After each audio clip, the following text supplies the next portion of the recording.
So this is a development we've just finished in Cirencester. This was originally a 22-bed property that's been abandoned for 20 years, and the developers have changed it into 3 beautiful houses, and we'll show you around. So this is house 1 on the development. The idea here is that this needed to be a boot room / coat room, but it's also the entrance to the property, so it needed a real wow factor as well. We've used dark colours in here. We've got that lovely panelled wall over there, a huge oversized Belfast sink, and the way they've dressed this room with the stone as well, it works perfectly. This is the kitchen in H1. It's all studio green right through. My favourite feature of this whole development is the way that this cabinetry runs into the windows here, into the bay windows, through to the dining room. We've got a big island here for entertaining, for relaxing, loads of storage, central chimney extractor which goes right the way up to the roof, which is a really nice design detail. Freestanding American fridge here, shelving each side, set back so we don't lose the light from the window. And then behind the door here, we've hidden a lot of extra dry storage, which is a really useful little space there for the owners as well. House 1 has an upstairs laundry room, which is a really useful space in the centre of the house. You can wash and dry here, you can wash out clothes. There's a drying cupboard here as well with a radiator in, with slatted shelving, which works really nicely. A lovely view out to the brickwork of the town as well. Linen cupboards into, wardrobes into for hanging clothes. It's a really good and effective use of space. Especially as you can see here, it's shallow to accommodate for the shallow alcove, but you'll get tons of storage in there, and it's in keeping with the property, a really lovely piece of furniture. This is the second house in the development. It's got an incredible entranceway. And we come through here to what is now the kitchen. I believe it used to be the master dining room of the whole building. This is furrowing green smoke.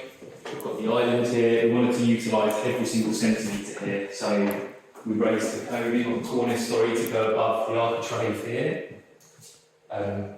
It's got a nice curve on this floor across the battlement as well, so we had to make the island slightly higher to balance it out so that all the cabinets sat at the same height at the top.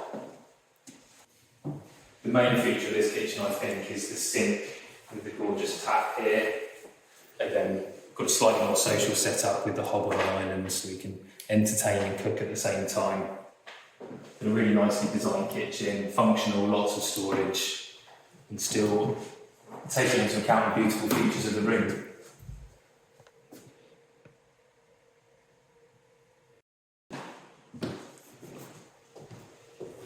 Through here we have a laundry room for house 2. Lots of storage in here. There's also fuses, etc., all hidden away. Down this end, I really like this feature actually. We've got a sink here, we've got the quartz worktop, and then we've got a dropped quartz section down there. So you still get all the lighting from the window, but it's a nice place for a plant or cleaning products, whatever you want to put there.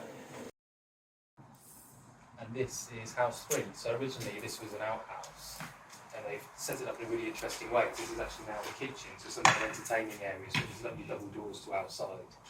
I love the way they've done this actually.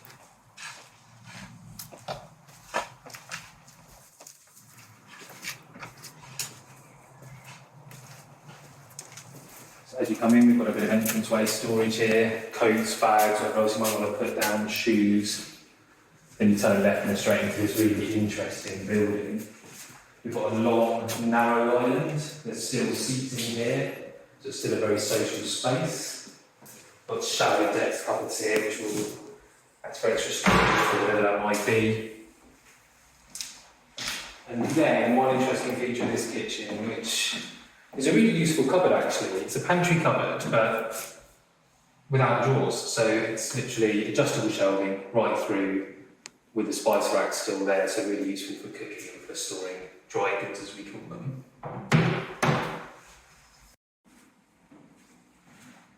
We had a really interesting space for the utility room. Almost a cupboard in a way, but we've managed to just about find a way to find space for what will be a washer and a dryer, which will fit in there. We've installed a lovely 60cm Belfast sink here, and then a cupboard just to hide all the fuse boards and bits you don't really want to see. So this turned out really well actually.